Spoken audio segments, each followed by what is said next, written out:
नमस्कार, मैं अमित।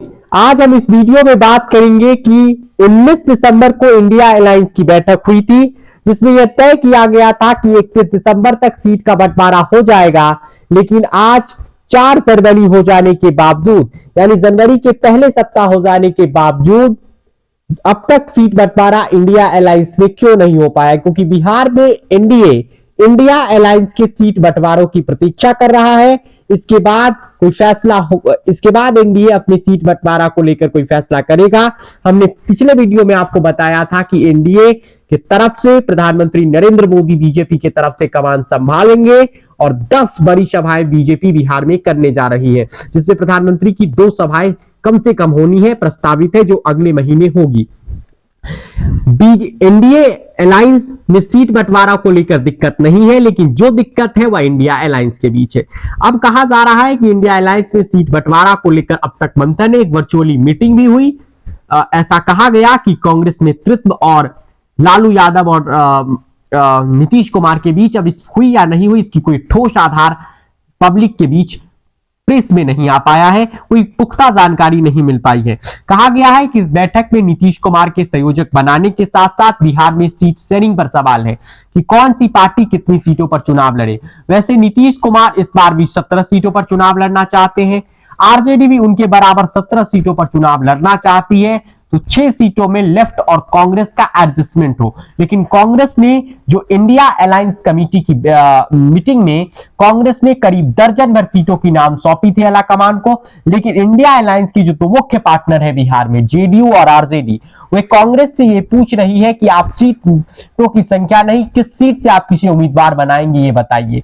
तो इसको लेकर ये सारा खेल है। कांग्रेस पार्टी कितने सीटों पर बिहार में चुनाव लड़ेगी ये तय है। वैसे कहा गया है कि 5 या 6 सीटों पर कांग्रेस पार्टी बिहार में चुनाव लड़ सकती है, यानी उसका एडजस्टमेंट हो सकता है। इस स्थिति में जेडीयू 16 सीटों पर, यानी 16 सांसद है तो 16 सीट, आरजेडी 16 सीटों पर, कांग्रेस 6 सीटों पर और लेफ्ट 2 सीटों पर चुनाव लड़ ले। लेकिन जेडीयू चाहती है कि वे 2 सीटों पर, जेडीयू चाहती है कि वह 16 सीटों पर चुनाव लड़े।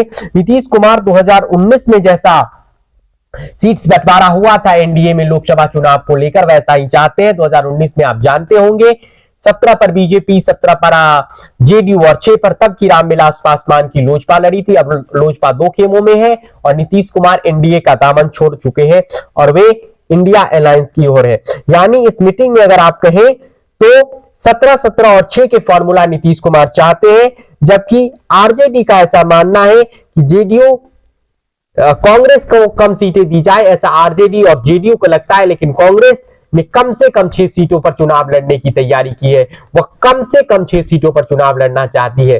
तब इस स्थिति में आरजेडी और जेडीयू के अपने हिस्से की एक-एक सीट कम से कम छोड़ना होगा, तभी लेफ्ट के लिए कोई उपाय है। और क्या लेफ्ट 2 सीटों पर मान जाएगी? और सवाल यह भी कि अगर सीपीआई और सीपीएम क्या बिना लोकसभा चुनाव लड़े रहेगी? बेगूसराय जैसी उसकी परंपरागत सीट पर क्या वह चुनाव नहीं लड़ेगी? और लेफ्ट जो माले है वह 2 सीट सासाराम और शिवा और आरा पर आरा से चुनाव लड़ सकती है। तो कांग्रेस के लिए कौन सी 6 सीटें होंगी ये अभी तय नहीं हो पाया है। इसी कड़ी में डिप्टी सीएम तेजस्वी यादव नए साल में पहली बार मुख्यमंत्री से मिलने उनके आवास गए। कहा गया 45 मिनट तक मुलाकात हुई, जिसमें सीट शेयरिंग से लेकर मंत्रिमंडल विस्तार तक चर्चा हुआ। यानी इंडिया अलायंस में बिहार में भी सीट बंटवारा में लगता है पेच फंस गया है। अब तक ये पेच सुलझ नहीं रहा है, क्योंकि जितना देर होगा इससे नुकसान इंडिया अलायंस को होगा। क्योंकि जब प्रधानमंत्री की यहां सभा होगी और जब बीजेपी आक्रामकता से चुनाव प्रचार करेगी, उससे जेडीयू और आरजेडी कैसे निपटेगी ये देखना होगा। वैसे नीतीश कुमार ने सीतामढ़ी सीट से देवेश चंद्र ठाकुर का नाम करीब करीब पहले ही अनाउंस कर दिया है। तो अब देखना यह है कि इंडिया अलायंस में जो सीट बंटवारा का पेच सुलझने के बजाय उलझ गया है, क्योंकि कांग्रेस ज्यादा सीटें मांग रही है।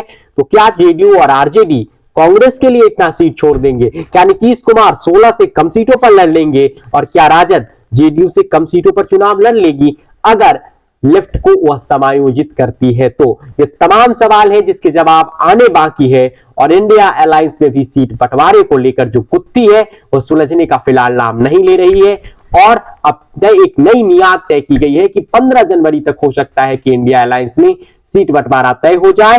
देखना होगा कि इंडिया अलायंस में सीट बंटवारा कब तक पूरा होता है, इस पर हमारी नजर बनी रहेगी। जैसे ही कोई जानकारी आएगी हम आप तक पहुंचाते रहेंगे। इस वीडियो में फिलहाल इतना ही। ये वीडियो आप लाइव पब्लिक पर देख रहे थे तो हमारे YouTube चैनल को सब्सक्राइब कर लीजिए। आपका धन्यवाद।